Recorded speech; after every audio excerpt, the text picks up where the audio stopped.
Hey now, cats, we're back again this week on the Balls from Ellwood show, and with me today is someone that my co-host here, Mr. Matt Wheels Onesti, and I have been wanting to chat with for quite some time. He's a multi-award winning advocate for the disabled, a writer, a director, and we just saw their latest film, Special Needs Revolt.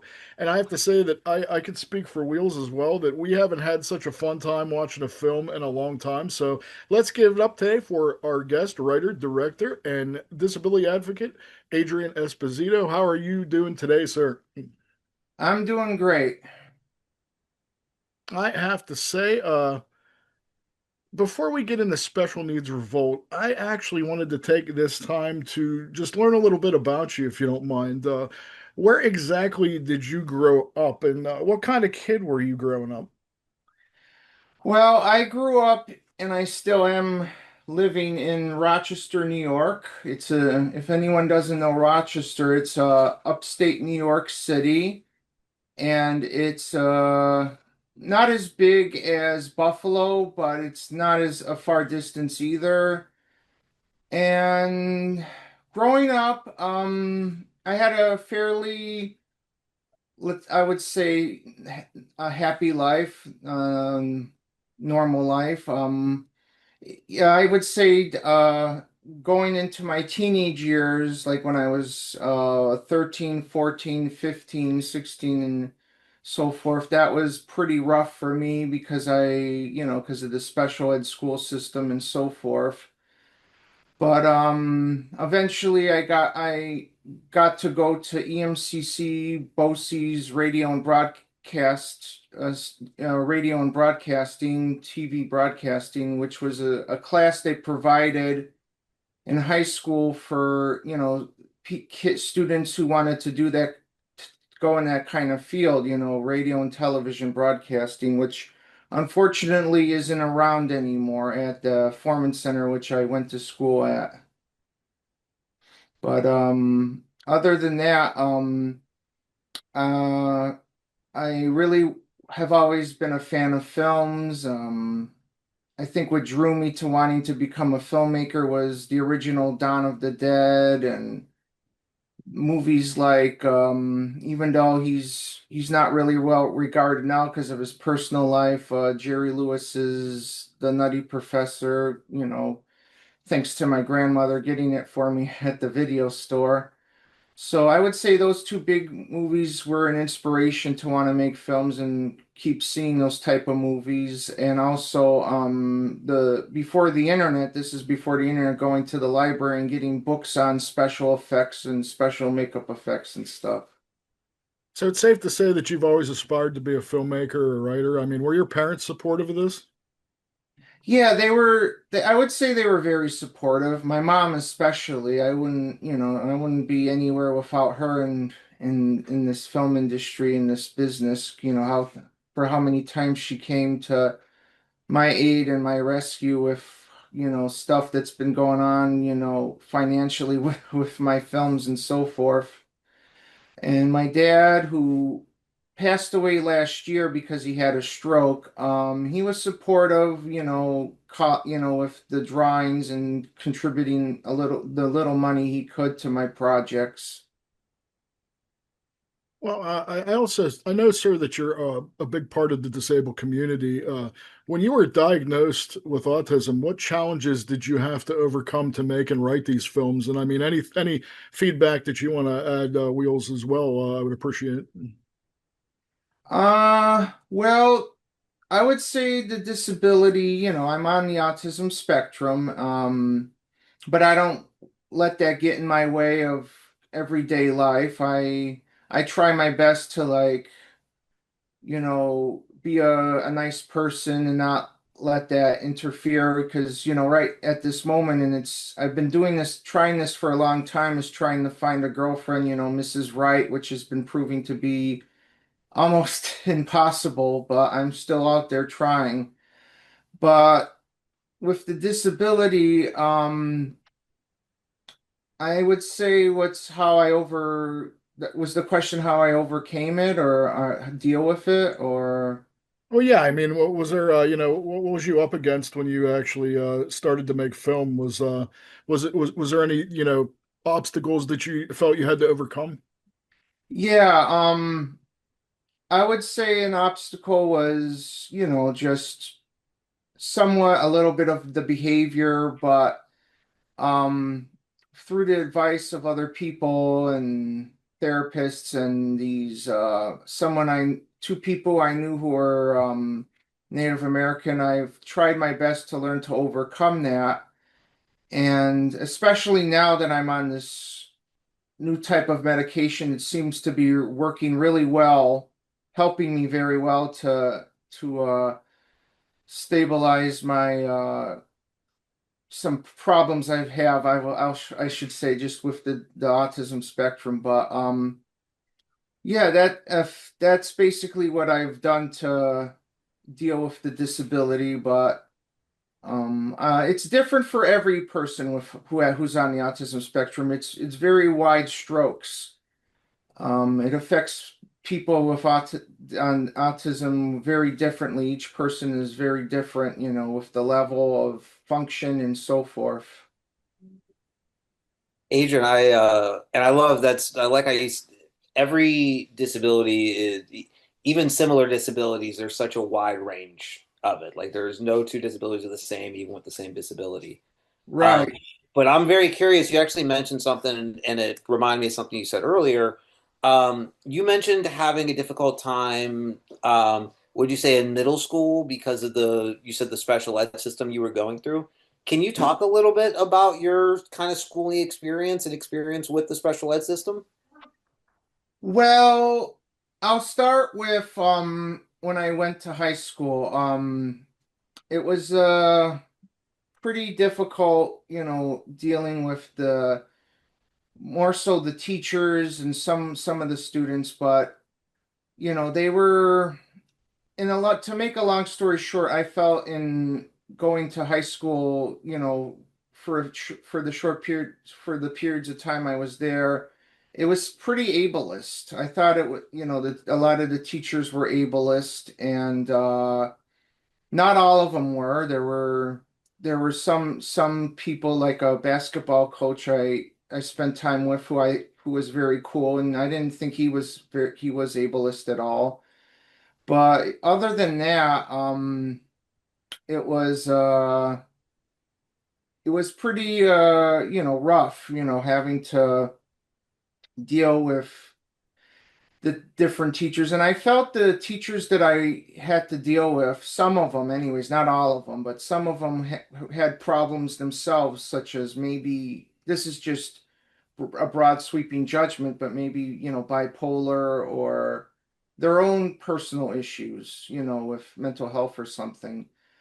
But like I mentioned before, the basketball coach, I actually was part of a basketball team with him, called the Bulldogs, and the BOCES Bulldogs, and we went, played basketball against, just like other schools against other teams. So that helped me, get at least have a semi-normal high school experience. And also like I mentioned earlier, the EMCC BOCES radio and television broadcasting, that was also a step into having a normal school experience too.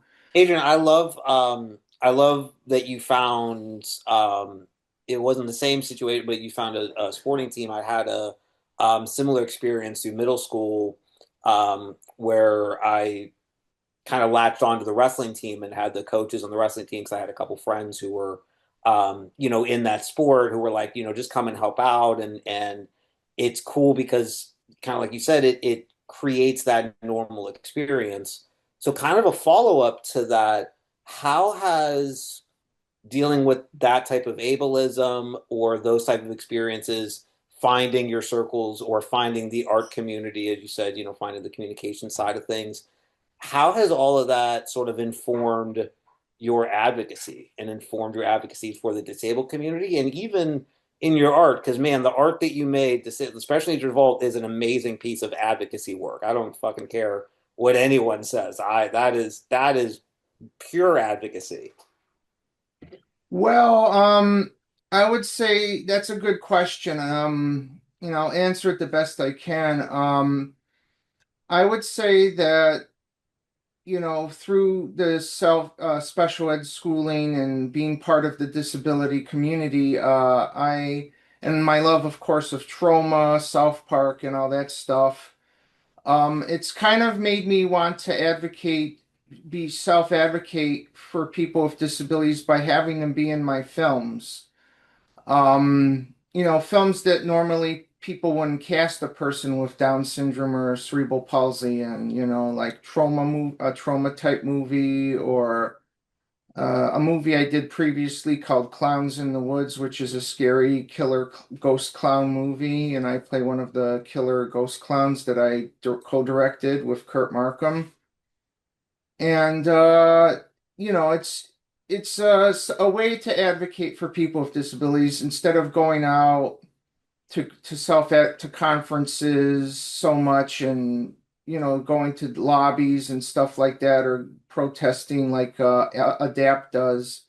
This is my way of protesting and my way of advocating for not only people with disabilities, but all kinds of oppressed minorities that are out there and in my films. And especially this one, like I said, as you know, I'm a fan of Trauma by The Shirt, and also South Park. And I really, for the longest time, it took me 6 years to get Special Needs Revolt made because the money wasn't coming in. And finally, when we didn't get the money we needed, my mom and I just put in our own money. We got some money for Indiegogo, but it wasn't like that trickled in, but it wasn't a lot of money.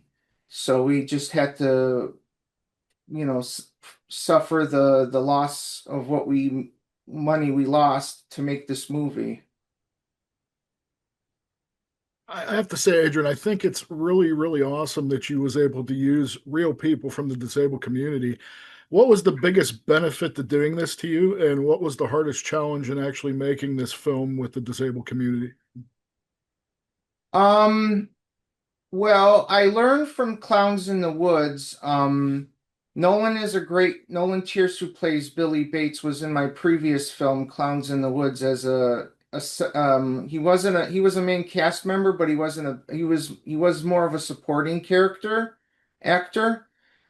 He had a main part, but I don't know how to put it. But anyways, I learned that he's a great actor and he knows how to deliver lines, but he does need cue cards to help him, but his strength comes with his the way he delivers lines and his ability to act. He just needs to see cue cards like Marlon Brando and a few other actors have had to do with their acting abilities. And so what I did to prepare for Nolan is I wrote out all his lines on either white paper or big, like pink paper, like big paper like this, for when he delivered his lines at the end for the big speech he gave, the great message at the end of the film at the town hall in Special Needs Revolt. But I would say it's if people want to use Nolan in their films, it's an accommodation that needs to happen for Nolan to be able to be a great actor and to deliver lines, because everyone has their kryptonite, like Superman. So that's the way I put it.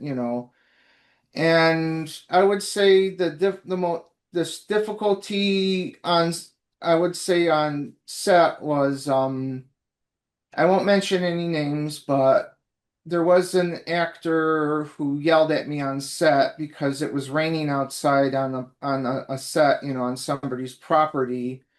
My friend Fred Armstrong's property in his barn, who's also the guy turnip seed in the film, who gets his head squashed. He's the guy the warden at the institution. We used his property, and an actor was.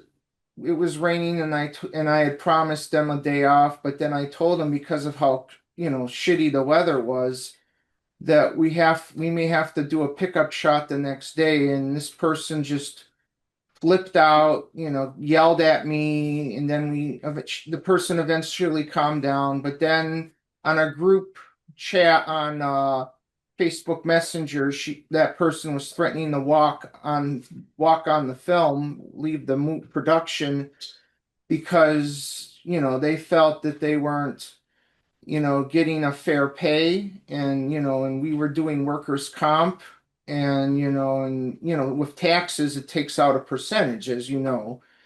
With pay, when you work at a job, it takes out a percentage of money. So with workers' comp, it was taking out a percentage of this person's money, and that person was threatening to walk. Luckily, some people I know on the production came to the rescue and helped out and saved the day, and explained things to people who were main cast members. And this was a main cast member, so I was getting emotional and crying because of the stress, because I didn't, this was a main cast member, and this person goes to the end of the film. So and someone we were a crew member was saying, well, you just have to replace this person, get another actor. And it's like, no, or kill her off or whatever. And it's like, no, that's not how it's going to be.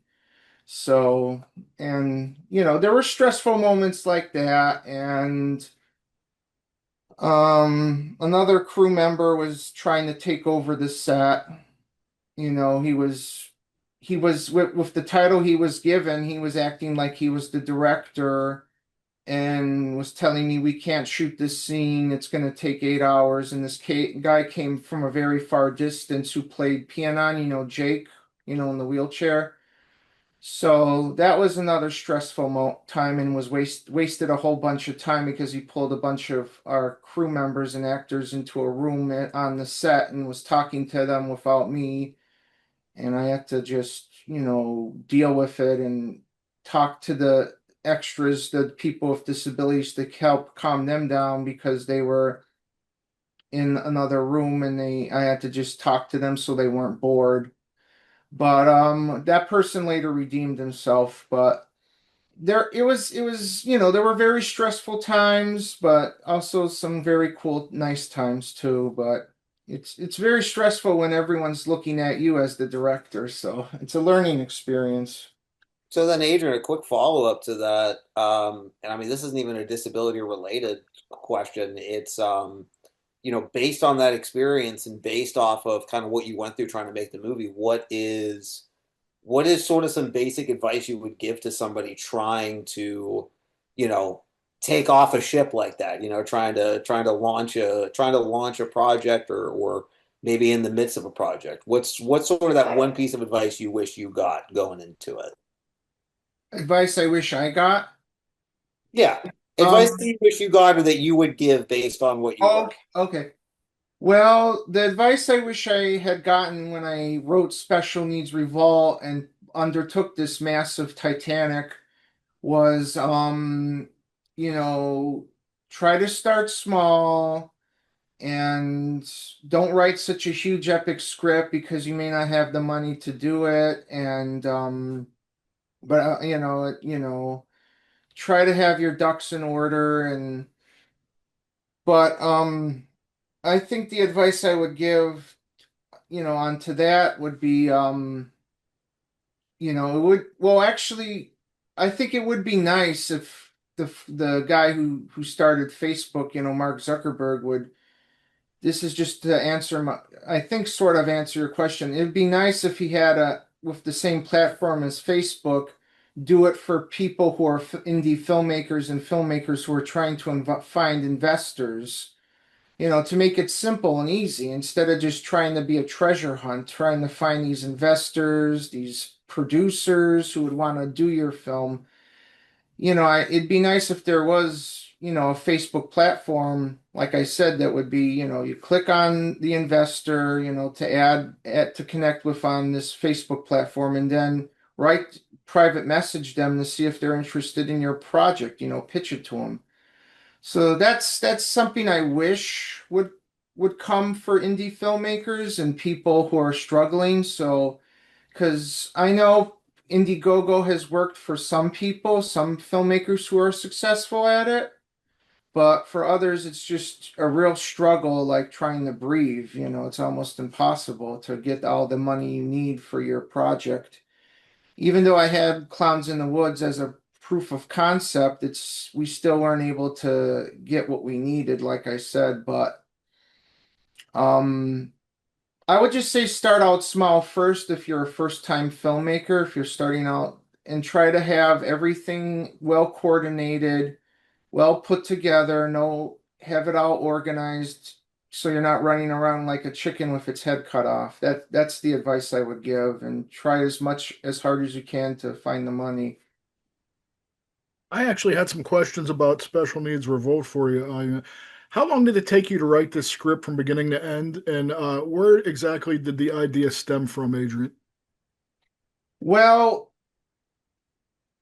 it took me a couple years, like I said, 6 years to write this to get the movie made, but it also took some time, 3 or a few years to get a feature-length script written, and we added ideas onto it, me, Bill Whedon, and Kurt. Because before, with the first draft of the script, it wasn't many pages. And then I showed it to Bill, and he added on some material, and then I showed it to Kurt, and he helped out by adding some more stuff onto it, Kurt Markham. And I would say the thing that was with the script that was I would say oh sorry, I just remembered what inspired that was the second part was what inspired me to make Special Needs Revolt. Yeah, sorry, I just had a brain fart there. What inspired me to write Special Needs Revolt was, Trauma Entertainment. This guy on YouTube who had Down syndrome who did this video series that I think you can still see it on YouTube, but the channel Mediocre Films is no longer there. His name was Josh Perry, and he played this character called the Retarded Policeman. And I saw that on YouTube, and that inspired me to write the script, along with in 2016 with what was going on with people freaking out, loving or hating Trump. So I decided to use my creativity and write this script, and it took, like I said, over the when he was in office, Trump in the first term, more ideas and more stuff started spewing into the script from Bill, me, and Kurt Markham, and that's how we wound up with the script, the movie we have today. We filmed it in 2023, 3 years ago. It took quite a bit of time to edit the film with my co-editor, actually assistant editor and teacher Mike Boas, and also Chris Cosgrave, who did some of the visual effects in the film, because everyone has a schedule and they're busy. So it took some time to get the movie edited together, and after production, pre-production. So but we also had some pickup shots we had to do at my teacher John Vincent's studio at the Carlson studio here in Rochester. And then it premiered, a sort of complete cut of the film premiered at the Amazing Fantasy Fest in Buffalo, New York.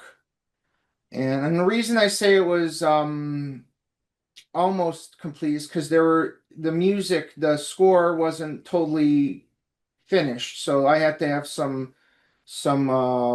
what you call like subtracks, sub music in there, Yep. temporary music that was in there. Like originally, for example, with Manatee Lover, when he unties the manatee on the beach and puts the Dana the manatee in the ocean, the water. That was John Williams' Superman score that was originally when it premiered at the theater. So, but in the cut we have now that's out there, we knew we couldn't have that. So, that was it was changed to what you hear now. But there were some tracks that were temporary, that we had to put in there just because, my musician Armand Petrie wasn't able to finish it on time for the premiere of the film.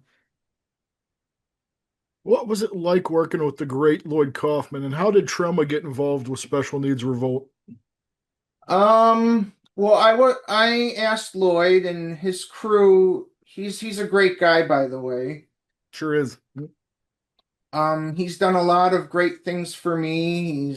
He's helped me out a lot, especially with Greetings from Tromaville, a documentary I did about trauma, spending a lot of time being interviewed for the doc. But I actually was not the cameraman filming him for the scenes you saw in the film, like at where he's playing the piano and also where he's on the couch and also the ADR. I didn't do that. That was the trauma team, his people. But they sent it to me, with on the computer, and I cleaned up the audio a bit and we put it in there. But I was very grateful he did that for me, and I know he's very much for independent art, independent cinema. And I funny thing story about Lloyd is that I had seen the film called that Liam Regan did called Eating Miss Campbell, and he used the scene yeah, he used the scene of the bus crash from the Toxic Avenger Part 3, and I thought, well, if he's using a clip from the bus crash from Toxic Avenger 3, maybe I can ask him if I could use the famous car flip from yeah, that one. Yeah, from Sergeant Kabuki Man he uses in all his films. So he gave me permission and said how I have to credit it. And then I asked him again if I could use a scene from Citizen Toxie where this old woman gets hit by a car, by the same car that they used in that film, and where Toxie and Kabuki Man are fleeing, running, car chasing, fleeing from the police. So he gave me permission for that too, and he also gave me permission to use clips that were being seen on the laptop and TV of Bloodsucking Freaks and um, the other film he did, Poultrygeist, Night of the Chicken Dead. So I'm very grateful and happy with Lloyd.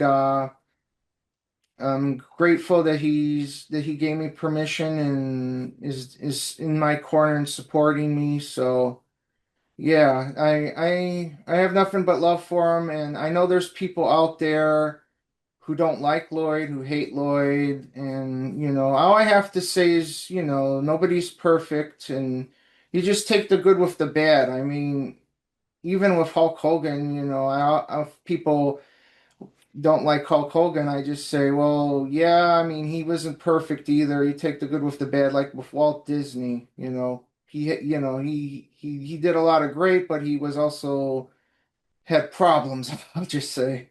Yeah, I know what you mean. Well, let me ask you, sir, what's the best memory that stands out in your mind from the making of this film? Yeah, that's an easy question. The best memory I have from the production of Special Needs Revolt is when we were on the beach filming Manatee Lover Arlo Price saving the manatee or dugong Dana, and where he brings her into the water because in the I if you get the DVD copy of Special Needs Revolt, which is on my website and also for sale on eBay, through espocinema.com and eBay. On the special features, there's a featurette about the making of Special Needs Revolt, and I talk about how on that beach that day in Erie Beach or wherever we shot that near the Buffalo area, we Arlo Price when he fell in the water and was trying to get up, he was struggling because his bathing suit kept falling off and exposing himself. So that was me and the DP and Nolan, who was there helping out. We were all laughing our balls off. But I don't think Arlo didn't particularly find it funny, but it definitely was a breath of fresh air for the funnies, I would say. I got a couple more for you here before we close up here, Adrian. What is the biggest misconception that people assume about somebody with your disability? That's very good question.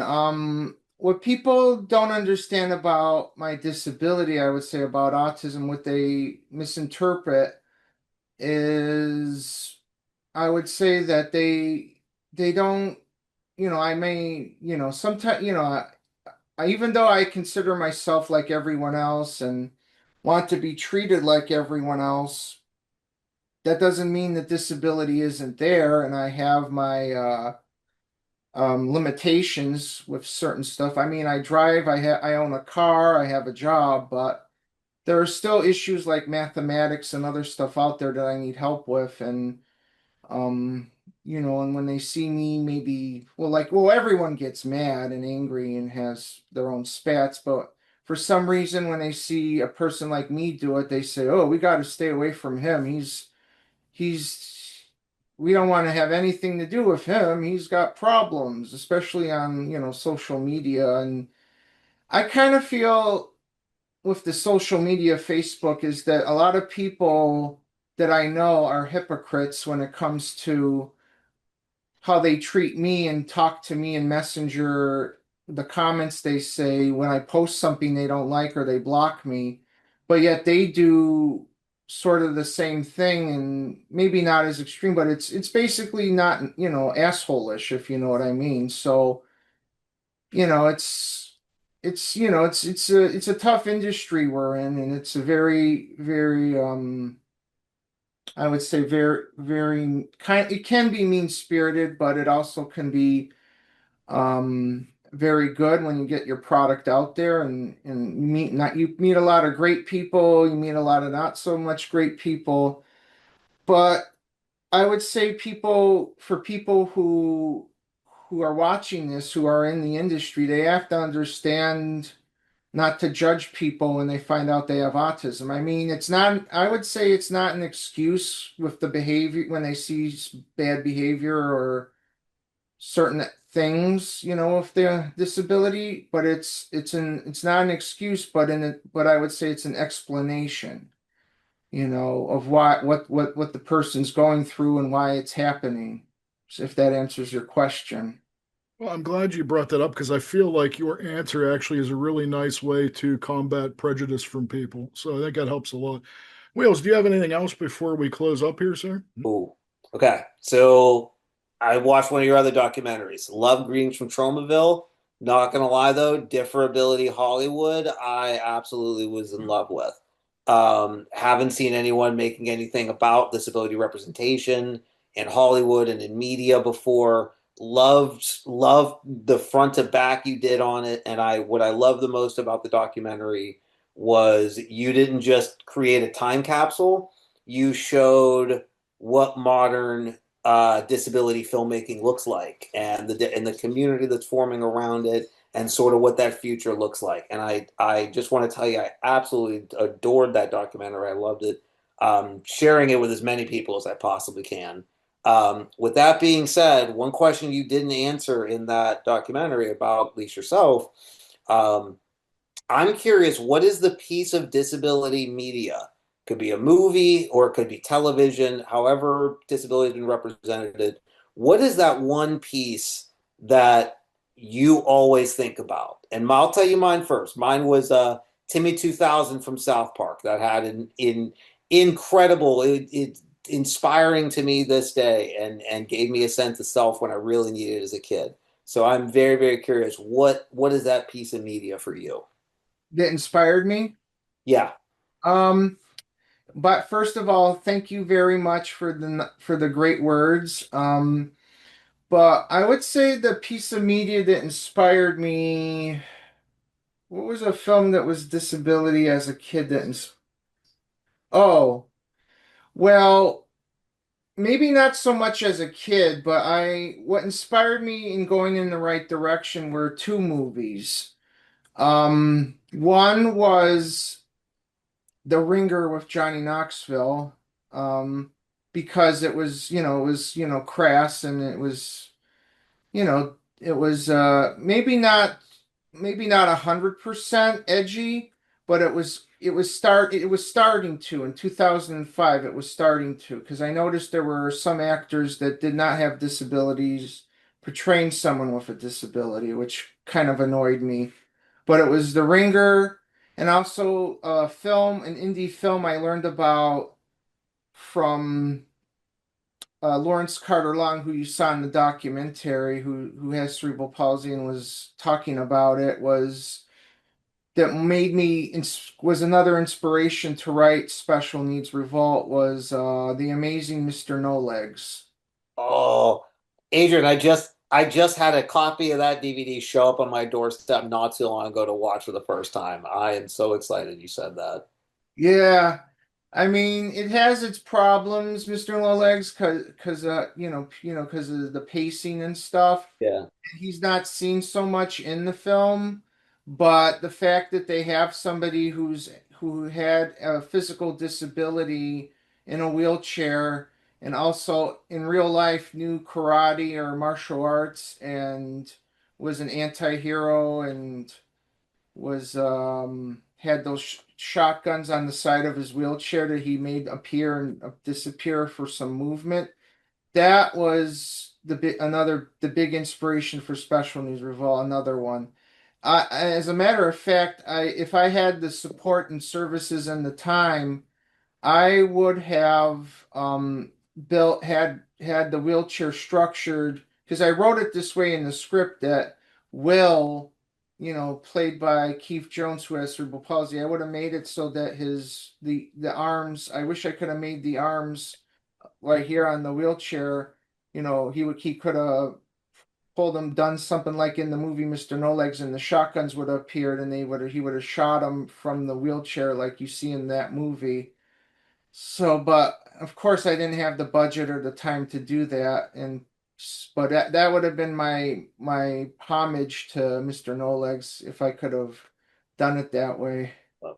Adrian, I just want to, because I know we're running out of time quick. I just want to say, with what you did in your movie, especially Needs Revolt, what you've done with the documentary, and even in the movies that you've just named of inspirations to you, these are all amazing efforts in normalizing people with disability in media, and I cannot thank you enough for participating. Yeah, I feel the same way as well. In fact, that was one of the main reasons why Wheels and I wanted to have you on, sir. And we thank you so much for your work. Please keep it up. We're all going to pay attention to what you're doing in the future. And where can we find you at? You can find me on Facebook, Blue Sky, and Instagram, and my website, espocinema.com. Thank you very much, sir. We'll be sure to check that out. Thank you for being a guest, Adrian. You have a great day, sir. Peace and love. Peace and love. Thank you so much. Thank you, guys. We Thank love you. what you do, man. We're a fan. Keep it up. Thank you.